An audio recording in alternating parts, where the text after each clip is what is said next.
Joe, Laura, Pete here to break down the WSL Final 5 picture. And it's really interesting when you really focus on the men's side.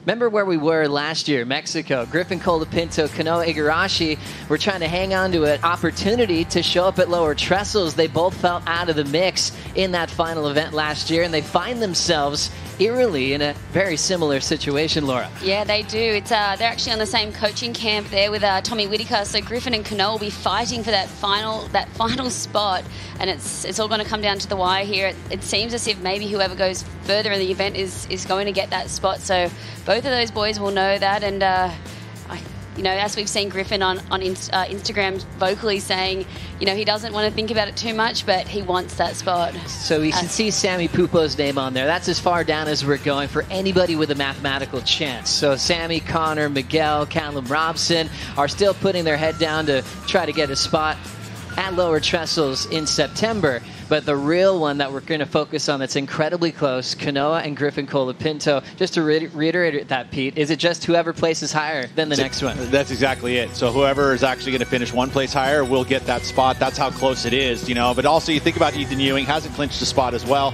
Got Whitaker working with both of those surfers. So in his mind, he's like, I'm going to get both of them there. And they both have good results. The tough one would be is if they match up together. Well, focusing on Kanoa Igarashi just specifically at this venue in Tahiti, 4 events, he's peaked at an equal 9th, so he's never made a final series. He's got to produce his personal best ever if he wants to be at lowers this year.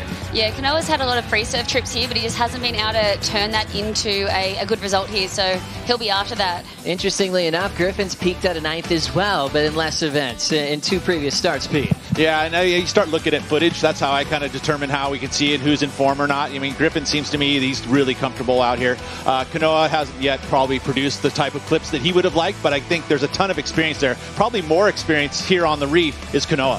Really cool to see how comfortable Griffin is in heavy water waves. I mean, he produces more great free surfing clips at backdoor and pipeline look at that. than any other surfer not from Hawaii. And now here in Tahiti, a lot of experience, not afraid, wants to pull in and show up to fulfill his dream that he stated at the start of the year, that he wanted to compete for a world title in front of his friends and family at home. We'll see if that happens throughout this event. Joe, Laura, Pete back to talk about the women's WSL Final 5. It's a very interesting scenario, comparable to the men's, where we have 2 surfers already set for September at lower trestles, but 3 spots that are still waiting to get that confirmation to compete for a world title.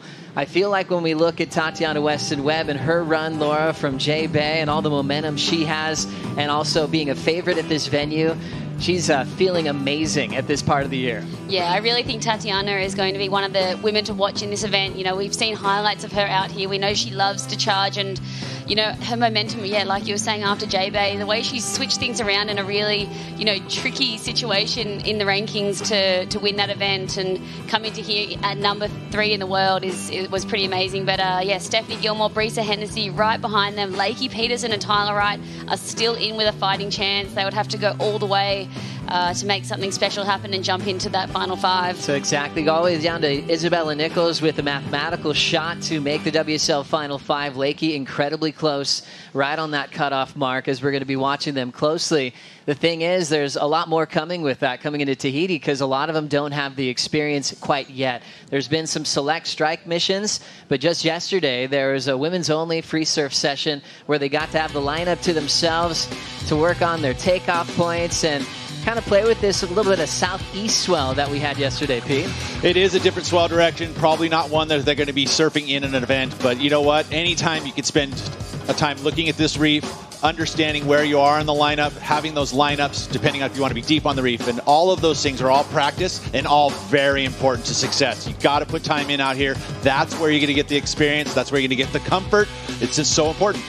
Yeah, and it's been really hard the last 3 weeks. I know Stephanie Gilmore right here has been here for about 3 weeks in Tahiti, but it's been raining and southeast swell and quite tricky most of the time. So, these girls haven't had a lot to warm up, even though they've been here for a few weeks or since J-Bay. But, the anticipation is there, and I know that when that southwest swell comes through and they're in the right spot, that they've done the work and probably done a lot of just YouTube watching or whatever they need to do to be ready. Well, such a big moment in time in surfing history where no one on tour currently was a part of the mix when Tahiti was on the calendar for the women. So I want to continue this conversation in the channel with a championship tour athlete named Dimity Stoyle.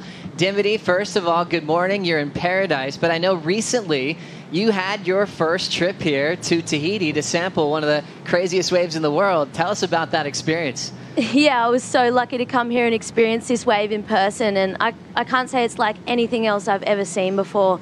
The power of the wave and the mountains, and it was really cool. We got to see a big swell, like a 10 to 12 foot day.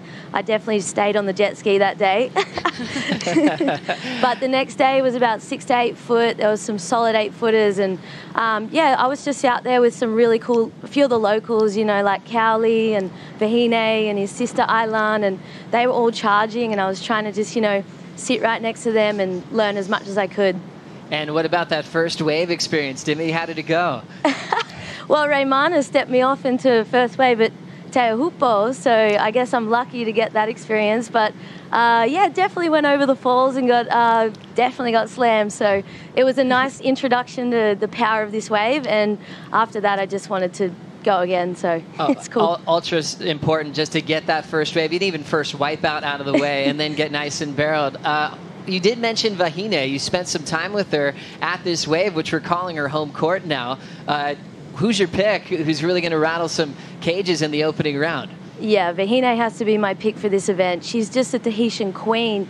You see it when she's out in the lineup. She's just got, you know, she's very calculated. She knows what the good waves are, and she's constantly pushing herself to go bigger. So it's going to be exciting because she's coming up against Carissa Moore in Heat 2. So Carissa's got a lot of experience in the backhand barrel, so that's going to be my heat to watch. Really fun to see how Vahine's going to mix it up with Carissa Moore, obviously #1 in the world, a lot of experience. Adding Gabrielle O'Brien to that heat as well, Dimity. That's going to be fun to watch. Oh, it's going to be so good. Let's see how they go. And I haven't seen Gabriella much in backhand tubes, so let's hope they go big. Gabrielle O'Brien representing the island of Kauai, where Keala Kennelly is also from, who won this event 3 times. We know that Gabrielle O'Brien absolutely charges, and Vahine Fierro is kind of the true local these days, living right here at the end of the road and putting in a lot of incredible free surf sessions when it's very sizable. Interesting to see how she'll play once the swell really shows up. It's going to be exciting for the wild card, a huge opportunity.